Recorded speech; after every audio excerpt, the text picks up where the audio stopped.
हाथ पापुली रे झीर नाम लेखि शोई पड़ंतु। सकाळ हेबा मात्रे से झील पटिजिब। निजे आसी तुम सहित कथा हेब, तुमको भल पाउची बोली कहिब। एही वशीकरण साहाय्य आपण सासू नणंद दियर भाउज काहाकू भी निज बसरे करिपारिबे। ताठारु निजर मन मुताबक काम हासिल करिपारिबे। हाँ फ्रेंड्स, एही वशीकरण एते शक्तिशाली कि एहाकू करिबा पई आपनकू कोनोसी प्रकार पैसा खर्च करबाकू पड़िबनी। आपण निज घरे बसी बसी सुंदरी सुंदरी झीलकू पटेई पारिबे। सुंदरी पड़िशा घर भाउज ठारू निजर मन चाहुतिबा काम हासिल करिपारिबे। एही वशीकरण करिबा पई आपनकू बेसी किछि करिबाकू पड़िबनी। केवल जेउ झील बा नारी को आपण बसरे करिबाकू चाहुचंती बा पटेइबाकू चाहुचंती तार नाम को निज हाथ में लिखिबे। तापरे मु आपनकू किछि प्रयोग विधि शिखेइबी। आपण सेही प्रयोग विधि को ठीक भाबरे करिदेबे। किछि भी भूल भाल करिबेनी। मु आपनकू जेमिति शिखेइबी आपण ठीक सेही परि करिबे। तेबे जाई आपण देखिबे चमत्कार। आज रातिरे आपण सोइबा पूर्वरु एही वशीकरण करिबे। काली सखाळू देखिबे चमत्कार। जेउ झील पटु नथिला, आपनकू भाव देउ नथिला, से झील पागेली परी आपनकू भल पाइब। आपनको प्रेम रे दीवानी हो जिब। पड़िशा घर भाउज हाथ धरिकी रूम को डाकिब। जहा चाहिए ताहा करिब। कोनोसी प्रकार बाधा देब नाही। नमस्कार फ्रेंड्स, ओडिया फंडा चैनल को आपण मानकू स्वागत। आजिर एही भिडियोटी रे मु आपनकू शिखेइबी आपण किपरि हाथ पापुली रे झीर नाम लिखि ताकू निज बसरे करिपारिबे, ताकू पटेई पारिबे। एथिपाई आपनकू बेसी किछि कष्ट काम करिबाकू पड़िबनी। केवल रातिरे सोइबा पूर्वरु एही वशीकरण करिबे। सकाळू देखिबे चमत्कार। केते थर एमिति हेई थाए कि आमे जेउ झीलकू भल पाऊ सीए आमको भल पाएनी, अन्य काहाकू भल पाए। आउ आमे ता पछरे गोड़ेई गोड़ेई निजर सबु समय सारी देउ, किंतु से झीलकू पटेई पारुनु।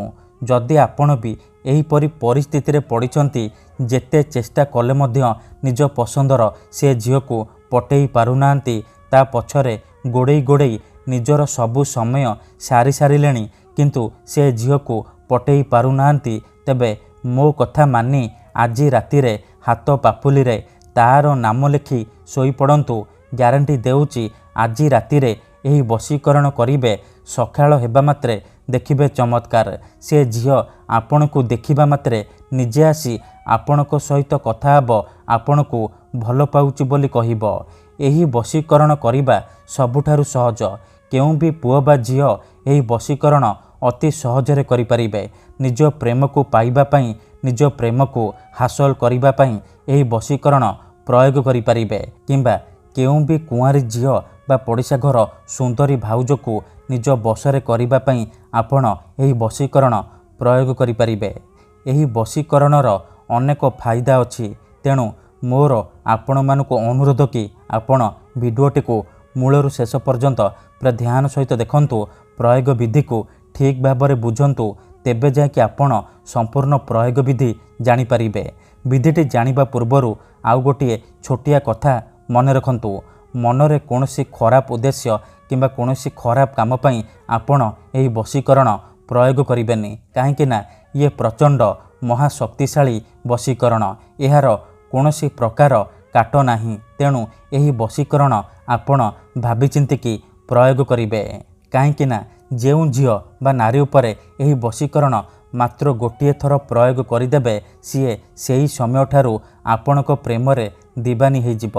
पागेली परी आपणको भल पाइबाकू लागिब। आपण ताकू जहा कहिबे, जेमिति कहिबे सी करिब। कोनोसी प्रकार बाधा देब नाही।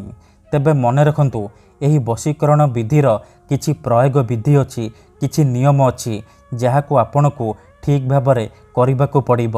मु आपणको जेमिति शिखेइबी आपणको ठीक सेही परी करिबाकू पड़िब। मने रखंतु, एही वशीकरण विधि को आपण केवल शुक्रवार, शनिवार और रविवार 3 दिन पर्यंत रातिरे सोइबा पूर्वरु करिबे। जेतेबेले आपण रातिरे सोइबा पई जिबे, नाली रंगर कलम किंबा नाली रंगर ମାର୍କର ନେଇ ଆସିବେ, ଯାହାଦ୍ୱାରା ଆପଣ ହାତ ପାପୁଲିରେ ସେ ଝିଅର ନାମ ଲେଖିପାରିବେ। ପ୍ରଥମେ ଆପଣ କ'ଣ କରିବେ, ଯେଉଁ ଝିଅ ବା ନାରୀକୁ ଆପଣ ବଶରେ କରିବାକୁ ଚାହୁଁଛନ୍ତି ତାର ନାମକୁ ନିଜର ବାମ ହାତର ପାପୁଲିରେ ଲେଖିଦେବେ। ଲେଖିସାରିବା ପରେ ସେ ନାମ ଉପରେ ଭଲ ଭାବରେ ସିନ୍ଦୁର ଲଗାଇଦେବେ। ଏତିକି କରିସାରିବା ପରେ ହାତକୁ ମୁଠେଇକି ରଖିବେ, ଆଉ ଆଖି ବନ୍ଦ କରିକି ସେଇ ଝିଅ ବା ନାରୀକୁ ମନେ ମନେ ଭାବିବେ, ତାର ମୁହଁକୁ ନିଜ ମନରେ ଭାବିବେ। ତାପରେ ମୁଁ ଆପଣଙ୍କୁ ଗୋଟିଏ ମନ୍ତ୍ର କହୁଛି, ଏହି ମନ୍ତ୍ରକୁ ଆପଣ ମାତ୍ର 3 ଥର ପଢ଼ିବେ। ମନ୍ତ୍ରଟି ଦେଖି ନିଅନ୍ତୁ। ମୁଁ ଆପଣଙ୍କୁ ମନ୍ତ୍ରଟି ଡିସପ୍ଲେରେ ଦେଖାଇ ଦେଉଛି।